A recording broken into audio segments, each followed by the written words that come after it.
Dr. Boaler is confident in the integrity and expansiveness of the research that backs her work. Yeah, she may be confident in the integrity and expansiveness of the research that backs her work. The question is not that. The question is whether she misrepresented any of that same research. You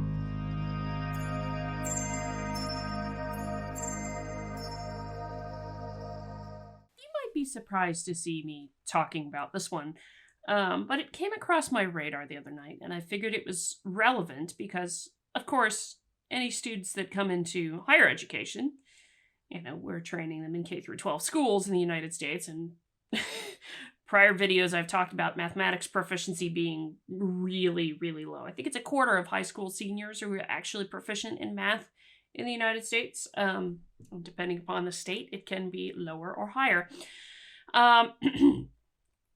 So this is where it gets interesting because not too long ago, California passed its new mathematics framework for teaching mathematics in K-12 schools and how that should unfold and what have you. And that was heavily influenced by a professor named Jo Boaler, who's at Stanford University. Now, Professor Boaler is not a mathematician herself. She's not a STEM professional. She is a mathematics education professor. And what have you. And she's been critical on a number of things that have happened in California and been something of an interesting figure because of that particular thing. And now she is under fire for something else. And one of the reasons I wanted to talk about this is that people forget that there's more than just plagiarism that's involved in this as a concern. Not here. I'm not alleging that here at all, but in some cases, the other problem that represents an ethics violation in research, regardless of if it's STEM or not, is the misrepresentation of cited research. So you're oftentimes, when you're doing any kind of research, you are citing someone else, either to say, hey, my work is similar to theirs, or, well, my work refutes theirs, and here's the reason I think why.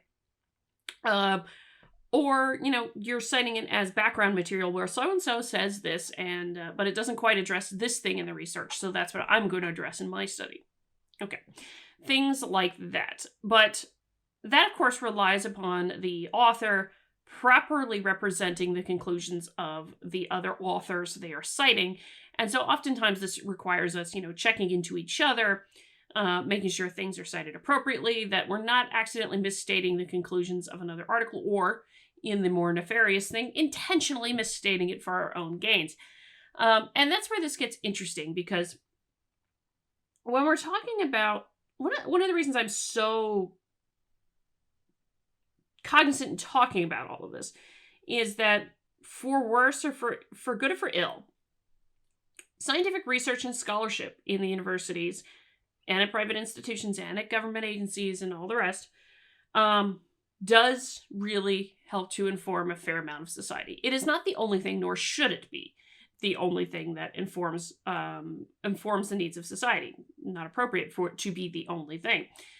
So that is a tremendous position of power. And so if things are not being done appropriately in research, getting misrepresented conclusions, misrepresenting other people's research, fraud, plagiarism, all those kinds of things in research, ill research things in ethics and what have you, it is considered some of the gravest violations of scientific ethics and research ethics and ethics of scholarship that you could ever commit, and for very good reason. You have, in that vein, basically said, these are my things and they're my preference, rather than printing what was truthfully said in someone else's work, what someone else said in conclusions of their own work, or printing what you would prefer to see about your own work rather than what is actually the truth about something.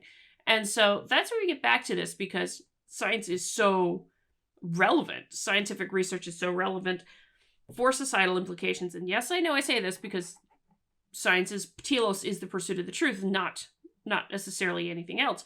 But it does have dramatic relevance in society for that very reason, that we have knowledge generation, and that helps to inform everything else that goes on in society. Not all of it, but quite a lot of it. I shouldn't say everything, but quite a lot of other things that go into society. So this comes up because of the implications of that potentially when things go wrong. And I will emphasize what I'm about to read is alleged complaints. None of this has been investigated yet, though the folks pushing the complaint do of course want to make sure that those complaints are investigated, and they should be, based upon what I've read earlier today. So, San Francisco, from the Washington Free Beacon. San Francisco cited this professor to end 8th grade algebra. Her research had reckless disregard for accuracy, complaint alleges. Complaint against Jo Boaler alleges 52 instances of misrepresented research. A Stanford professor whose research was credited with inspiring San Francisco's failed experiment to axe 8th grade algebra is facing allegations of reckless disregard for accuracy in her work, according to an official complaint filed Wednesday with Stanford's provost and dean of research. The anonymous complaint, backed by a California group of math and science-focused professionals, alleges that Professor Boaler, the most prominent influence in California's K-12 math framework, the California Mathematics Framework, or the CMF, that nudges schools away from accelerated math pathways, has in 52 instances misrepresented supporting research she has cited in her own work in order to support her conclusions. These include the notions that taking time tests causes math anxiety, whatever the hell math anxiety is, to be honest. It's just anxiety. You might be stressed out. And I'm sorry, if you're going to shield kids from every kind of stress, that's not good for them long term anyway. Fact of the matter, what is it? Yes, I'm reading, I just had to remember what it is, because right now I'm actually rereading the Coddling of the American Mind by Jonathan Haidt and Greg Lukianoff. And one of their, of course, great untruths mentioned in the Coddling of the American Mind is the untruth of fragility, the idea being what doesn't kill you makes you weaker. So, if you're trying to remove stress as much as possible from the kids, you're not helping. You're frankly just not helping, particularly because they're going to hit deadlines in the real world and be stressed out when they're dealing with that in a job environment or in their career or however many number of other different things, be it like paying rent on time even. There's that. Mixing students of different academic levels boosts achievement, and students have been found to perform better when teachers don't grade their work. I find that claim ludicrous on its face. But anyway, this pattern of citation misrepresentation, the complaint alleges, violates Stanford standards of professional conduct for faculty, showing a disregard for accuracy and may violate the university's research integrity rules. Quote, due to the potential impact and influence Dr. Boaler may have upon the math education of California K-12 public school students, it's imperative to investigate the allegations of citation misrepresentation in Dr. Boaler's work, the complaint states. Now, that's one of that line right there is one of the reasons I wanted to record on this really quickly, is because that is the concern. You are relying upon somebody's research quite heavily with regards to this particular mathematics framework in California, which frankly I hope doesn't go elsewhere in the country. And it's imperative then, if you're relying nearly exclusively on one person's research, nearly exclusively probably isn't the right word, but heavily for sure, on somebody's research, then yeah, it becomes imperative to investigate when complaints arise in this thing. So, speaking of the complaints themselves, you can look at that here. It's actually linked off of the Washington Free Beacon article, but you can see here. So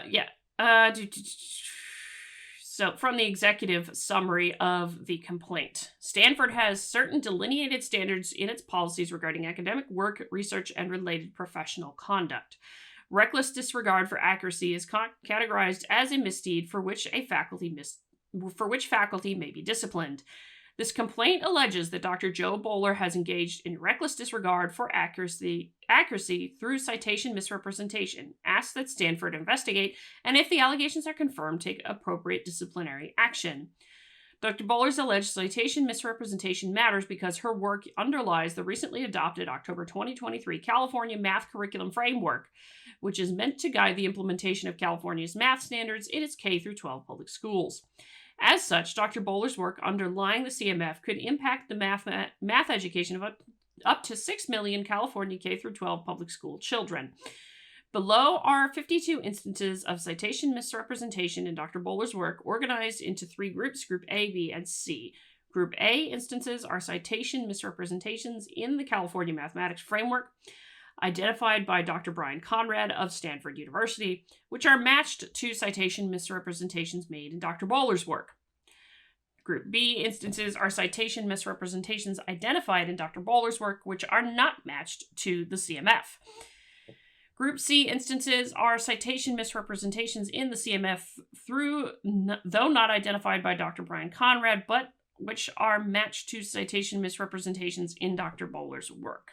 So, there's a lot in here, so I'm not going to read it all. You can tell from the thing here that this is 100 pages, so it is quite substantive, and there's a huge amount here. So yeah, this is where it gets interesting, because they go through in depth. You know, where was this cited, what was in the CMF, and what have you. You go down further, and there's even more. A lot of this comes from the CMF, the California Mathematics Framework, I should say.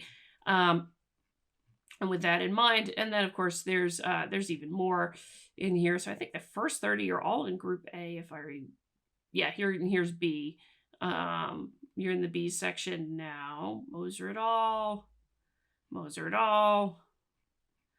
Multiple misrepresentations here in that particular instance, and then you go all the way down to the end with C.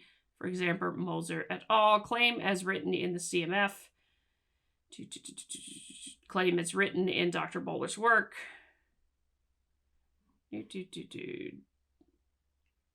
Yep, so they go through and they demonstrate, they have a tremendous amount in here. So I obviously cannot go through it all in this video. It would be way too long of a video to do that. But the fact that her work was used heavily to inform the California Mathematics Framework, of course, makes it imperative to make sure that she's representing the research therein appropriately. And it is an ethical violation to engage in misrepresentation of the work of others as part of your own research. You are to be truthful with it regardless. The allegations come amid backlash against equity-focused educational policies Boaler has championed. The University of California, whose 10 campuses include some of the United States' most prestigious universities, has reasserted its admissions policy that high school students must take Algebra 2 and may no longer swap it with math-light data science courses such as those produced by U-Cubed, a Stanford center run by Boaler. UC's move drew praise from Silicon Valley executives like Tesla founder Elon Musk and OpenAI CEO Sam Altman.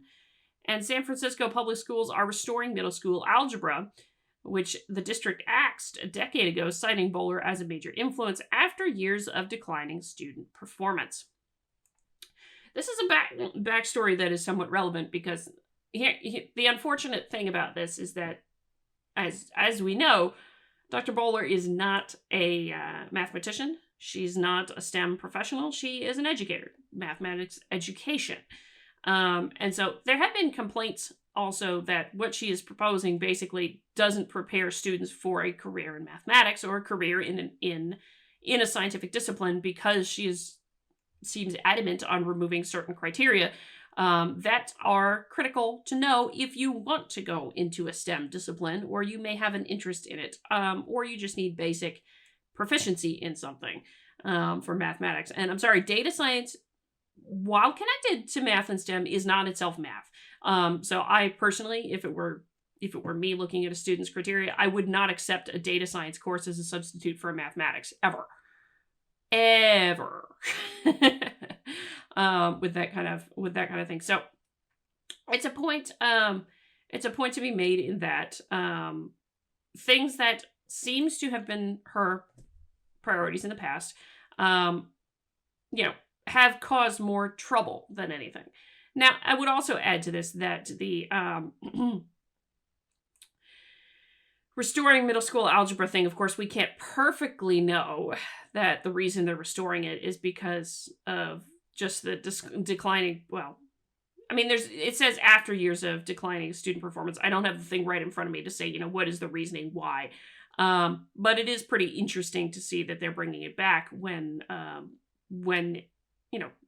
Boaler being a major influence here was the citation for removing it. So here's even more so with that. This is a long article, actually. Wednesday's complaint alleges that Boaler's pattern of misrepresenting research citations could violate Stanford's strict standards of accuracy and academic integrity for its faculty. The university's research handbook states that, quote, the importance of integrity in research cannot be overemphasized, and stresses that faculty have, quote, a responsibility to foster an environment which promotes intellectual honesty and integrity, and which does not tolerate misconduct or any aspect of research or scholarly endeavor. Stanford deems reckless disregard for accuracy as a misdeed. Let's see. In the case of a serious violation of these standards, a faculty member may face disciplinary charges, the faculty handbook says. On the question of timed tests causing math anxiety, quote math anxiety, Boaler has asserted that, quote, researchers now know that students experience stress on timed tests that they do not experience even when working on the same math questions in untimed conditions. As evidence, she cites, end quote, a study by psychologist Randall Engel. However, Engel's paper in question deals with working memory rather than student anxiety, and Engel himself called the assessment a huge misrepresentation of his work. Anna Stoke, a mathematics professor at the University of Winnipeg, who has studied this claim and found that it contradicts available evidence, said many math teachers nonetheless seem to believe it, and their belief seems to stem from Boaler. I've tried to figure out where the misconception comes from among teachers that timed tests cause math anxiety, and it seems that they lead back to Jo Boaler's faculty opinion piece, Stoke told the Washington Free Beacon. In other instances, Boaler has said that students have achieved, quote, achieved at significantly higher levels, end quote, if teachers offered, quote, diagnostic comments on their works instead of grading them. Citing a 1988 study, that's an old bloody study to cite that. That is an old bloody study to begin with. I would have been skeptical just because it's that old. That involved giving a random, not to say it's bad, I'm not saying that, but there's not something newer that supports it? That would be my question mark with it. That involved giving a random sample of students a basic language task and some puzzle questions outside their normal classrooms. The study did not involve an actual academic class taught over the course of several months, a limitation acknowledged by the study's author but not by Boaler. This is, again, misrepresentation. Boaler has also claimed that students reach more advanced levels of math and enjoyed the subject more if students of all achievement levels learned together. This assertion was reiterated in the California's math framework as a reason to avoid separating advanced students from their lower performing peers. But the study cited in both cases was not looking solely at virtues of classroom diversity, but rather the benefits of teaching an accelerated algebra course to all 8th graders in a diverse suburban school district, a fact that went unmentioned by Boaler. So there's a little bit of the backstory and they go through in this article some of the things that are alleged as misrepresentation, and frankly, it does seem like that, if that is true.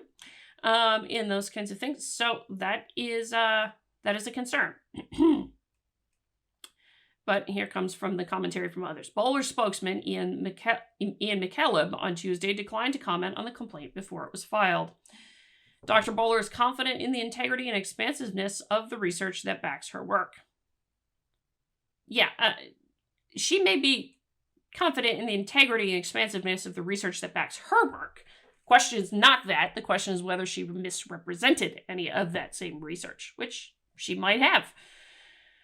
Cole Sampson, a member of the committee that vetted the California framework, who defended its guidelines and the research behind them, said the complaint is an effort by opponents to discredit Boaler. Quote, while I am not assuming the intent of those I have never met face to face,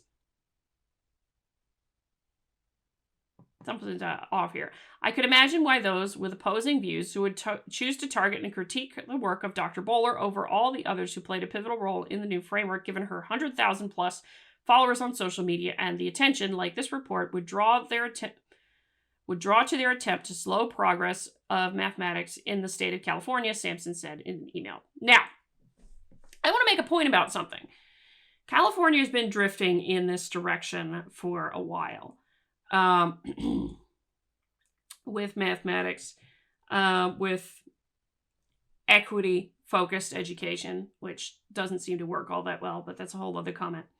And so I did take a look earlier today at the National Assessment for Educational Progress. Over time, the change in proficiency rates in mathematics for the state of California as a whole. Now, what I noticed was that how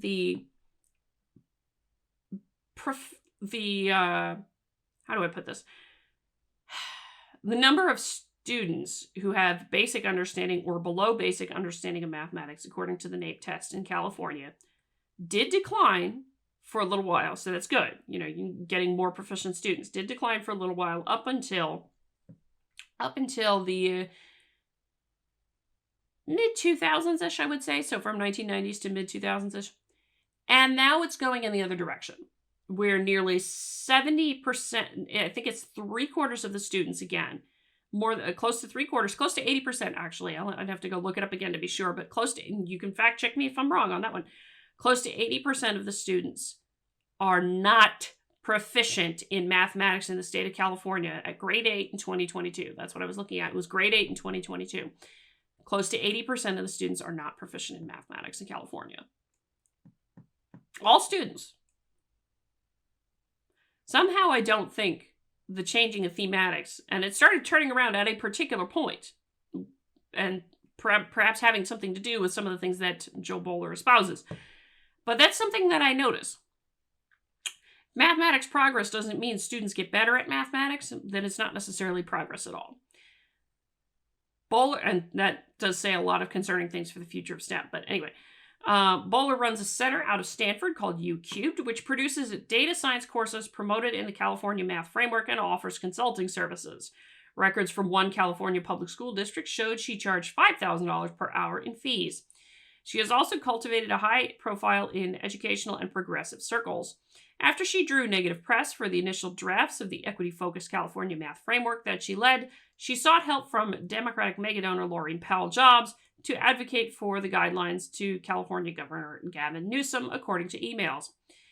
In correspondence with the Free Beacon, she has downplayed her influence in San Francisco Public Schools' 2014 decision to ditch middle school algebra for equity reasons, a policy that was just reversed by San Francisco School Board and rejected by a voter referendum. Yet she frequently praised the elimination of the course in a Stanford video in her research and op-eds. The district's former superintendent also credited her research as an inspiration for the policy, which being getting rid of algebra. So I bring all this up because it is very important to recognize that scholarly research of all types does have a pretty profound impact sometimes on societal decision-making. And so it is of critical importance, more so for the ethics involving the pursuit of the truth and being sure you're pursuing the truth rather than engaging in fraud, that it is critical to investigate such complaints when they arise. So complaints are alleged, but, you know, that will be what it will be, and they should be investigated thoroughly. Should be investigated thoroughly, for sure. Alrighty, if you like this video, hit the like button on the way out the door. Tell me what you think in the comments section. Subscribe to the channel and share the video around. We is much appreciated. Until next time, I'm Adrienne. May you stay curious, everybody.